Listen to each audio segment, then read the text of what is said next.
Hello everyone, hope you all are well. I am Shreyan Sharma, presently in Indian Institute of Information Technology, Allahabad, and pursuing my Electronics and Communication Engineering.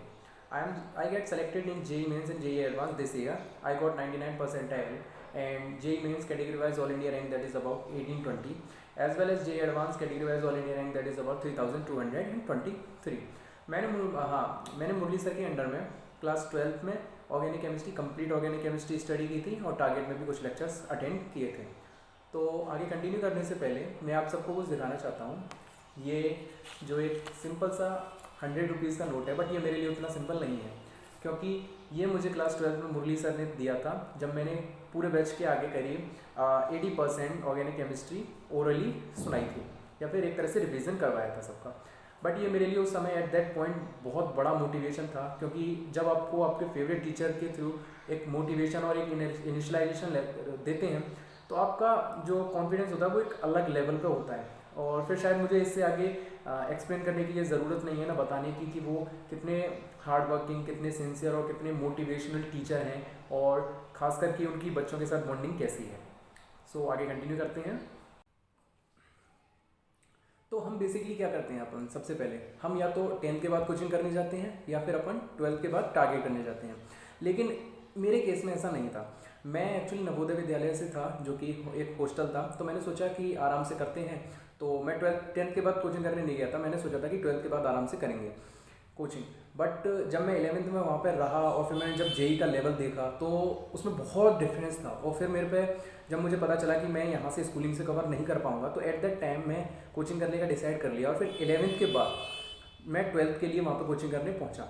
लेकिन जब हमें habitual हो जाते हैं कि ऐसे मतलब बाकी सब एक साल फाउंडेशन के बाद बच्चे होते हैं, और आप जब ऐसे पहुँचो तो मतलब बहुत डिफरेंस हो जाता है कि उस चीज़ को कवर करने में। एक जेई बहुत हाई प्लेटफॉर्म हो गया जिसको आप कवर अप नहीं कर पाते, फिर आपका मोटिवेशन बहुत डिग्रेड हो जाता है, और फिर धीरे धीरे आप रैंक भी आपकी ख़राब आती है, तो फिर आप एक माइंड सेट कर लेते हैं यार मेरा तो नहीं हो पाएगा।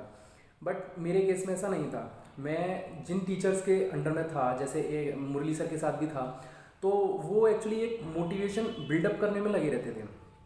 मैंने भी एफर्ट्स लगाए थे, मैंने भी बहुत सारी मेहनत की, एफर्ट्स लगाए, तो फिर उसके साथ मेरा रिजल्ट ये रहा कि विद 12th में एनआईटी में सिलेक्शन हो गया।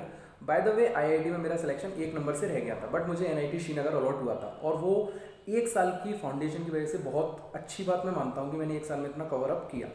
तो बेसिकली मैं ये बोलना चाह रहा हूँ कि अगर मैं 1 साल में कवर कर सकता हूँ, 1 साल में मैंने जेई निकाल दिया, मेंस निकाल दिया, एडवांस 1-2 नंबर से रह गया, वो चीज़ नहीं है, बट मैंने जो मेंस निकाला that is a big thing. तो अगर मैं कर सकता हूँ तो आप लोग भी कर सकते हैं, ऐसी कोई बड़ी बात नहीं है। तो ये जो होता है, ये जो फिनोमिना होता है, या फिर एक तरह से फोबिया होता है कि यार या तो जाओ 10th के बाद या फिर जाओ टारगेट के बाद, 12th के बाद आई मीन, तो ऐसा नहीं है। जब आपको लगे कि नहीं यार मैंने 11th अपनी ख़राब कर दी, बट मैं 12th अपनी अच्छी करना चाहता हूँ, तो भी आप जा सकते हैं, उसमें कोई बड़ी चीज़ नहीं है। एक आपको गाइडेंस मिलता है, एक आपको मोटिवेशन मिलता है, that is a big thing, ठीक है।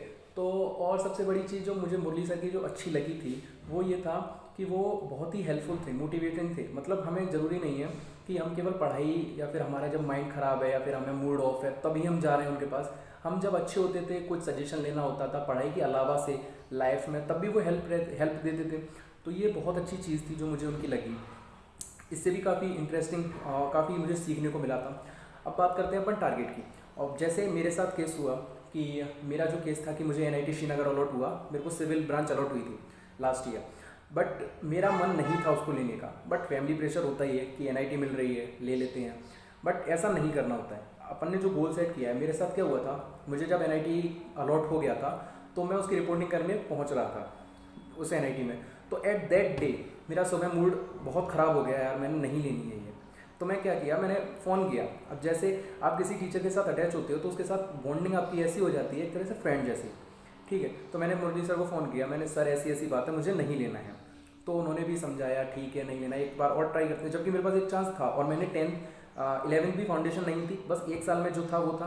तो फिर मैंने माइंड सेट किया। बट कई बोलते हैं आपको सोशल मीडिया पे, या फिर आपके जो फ्रेंड्स होंगे, या फिर आपके जो सोसाइटी होगी, वो बोलते हैं कि इतना अच्छा कॉलेज छोड़ दिया। बट मैं उससे सेटिस्फाई नहीं था। ये चीज़ होती है कि आप किसी चीज़ से सेटिस्फाइड हैं या नहीं, ठीक है। मैं उससे चीज़ से सेटिस्फाई नहीं था, मैं आगे गया, मैंने 1 साल और प्रिपरेशन की, और थोड़ी हार्डवर्क किया, थोड़ा और हार्डवर्क किया, और अगली साल next year JEE advance qualify किया, जेई मेंस क्वालिफाई किया विद 99 परसेंटाइल। ट्वेल्थ में जब मैंने दिया था तब मेरी 95 परसेंटाइल थी। तो मेहनत के ऊपर होता है, और सबसे बड़ा चीज़ होता है कि आप किस लेवल की माइंडनेस लेके चल रहे हैं। अगर आपने पॉजिटिव वे में ले रखा है तो आप सक्सीड हो सकते हैं। अगर आप नेगेटिव गए या फिर आप सोच रहे हैं कि सोसाइटी क्या सोचेगी, ये है, वो मिल रहा है, सिविल मिल रही है, नहीं, आप अपने सपनों के साथ कॉम्प्रोमाइज़ मत कीजिए। मैं बस ये बोलना चाह रहा हूँ, आप अपने सपनों के साथ कॉम्प्रोमाइज़ मत कीजिए।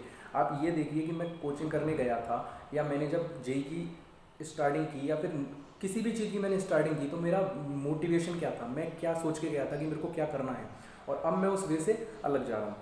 ठीक है, एक बात मैं आपको और बताना चाहूँगा जो मुझे सबसे अच्छी लगी। जैसे कभी भी मैं मूड ख़राब होता था, या फिर जैसे मार्क्स उतने नहीं आ रहे हैं जितने नहीं आ रहे थे, तो मैं जैसे गया किसी भी टीचर के पास। एक्चुअली मेरी फिजिक्स थोड़ी वीक थी, थोड़ी ज़्यादा वीक थी। मैं जैसे टेस्ट वगैरह भी होते थे, तो उनमें जैसे मेरे मान के चलो 200 नंबर आए हैं किसी एक टेस्ट, तो उसमें से मेरा फिजिक्स का वेटेज, मतलब फिजिक्स के टोटल नंबर 15 या 20 इतने ही होते थे, इससे ज़्यादा नहीं होते थे। तो मैं ऐसे टीचर्स के पास भी जाता था, उनसे भी मोटिवेशन मिलता था। तो उस चीज़ से आपको सीखने को मिलता है। और फिर जो सब्जेक्ट वीक हो उस पर आप अगर एफर्ट्स पूरे लगाओगे, मैंने 12th में वीक थी, पर जब मैंने टारगेट में उसमें एफर्ट्स लगाए, तो मुझे जो मेरा रिजल्ट 10% या 15% रह रहा था, वो 50, 55, 60% तक पहुँचने लगा फिजिक्स में भी। तो अब जब मैं कवर कर सकता हूँ तो आप लोग भी कवर कर सकते हो। तो बस मैं ये बोलना चाह रहा हूँ ना कि मैं अपनी केवल 2 बातों से अपनी इसको ख़त्म करूँगा कि problems can change the path but not the final destination. आपने जो चीज़ सोच के चली हो वो चीज़ अपने को अचीव करनी ही है। अब फिर कोई भी प्रॉब्लम आए उसमें वो मैटर नहीं करता, आपने जो चीज़ सोची है उसके लिए आप एफर्ट्स लगाओ, फिर जो मिलता है नहीं मिलता वो चीज़ बात की बात है। और जो दूसरी चीज़ रही कि अपन ये सोच लेते हैं कि something is better than nothing, तो ऐसा नहीं होता। अगर आप एक बार गिव अप कर रहे हो तो दोबारा उठने का चांस भी आपको मिलेगा। तो इसीलिए अपने पूरे एफर्ट्स लगाओ और अपने टीचर्स के साथ में एक अच्छी बॉन्डिंग, एक हेल्दी एनवायरनमेंट क्रिएट करो, ताकि जिससे आपको भी सीखने को मिले और वो आपको केवल अभी नहीं, कॉलेज या फिर कॉलेज में भी हेल्प करेंगे, लाइफ टाइम हेल्प करेंगे जब आपको उनकी ज़रूरत पड़ेगी। एट दैट पॉइंट जब आपको कोई बड़े भाई की ज़रूरत होगी ना, तब वो आपकी हेल्प करेंगे। तो मेरा पॉइंट ऑफ यही है कि अपनी प्रिपरेशन अच्छे से करो, और जब हम एक स्कूलिंग से आया हुआ लड़का इतना कर सकता है तो ऑब्वियसली आप लोग भी तो कर ही सकते हो। ठीक है, थैंक यू।